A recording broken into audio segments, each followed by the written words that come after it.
गावागावात अनेक वाले एक झाले आहेत, मात्र परमात्मा एक वाले हे अनेक झाले आहेत. आता तर सेवक सेवकांपासून दूर होत आहे. मार्गात एकता नसल्यामुळे सेवक सेवकांसोबत भांडण करत आहे. सेवक गावागावात वेगवेगळे कार्यक्रम करत आहे, परंतु काही सेवक मतभेद ठेवून त्याच कार्यक्रमाला नकार देत आहे. तो त्याच्यावर बोलतो, याच्यावर बोलतो. आता हेच चित्र सर्वीकडे दिसत आहे. मोठमोठ्या सेवक संमेलनामध्ये चांगले विचारच आता दिसत नाही आहे.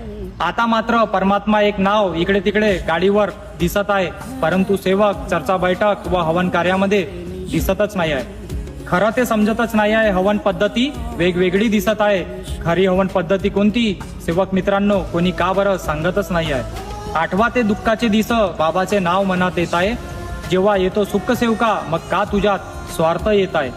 दिस तुझे केले बाबांनी उज्ज्वल, तू का बरं विसरत आहे. नको नाही मिळणार असा मार्ग सेवका, तू सारी दुनिया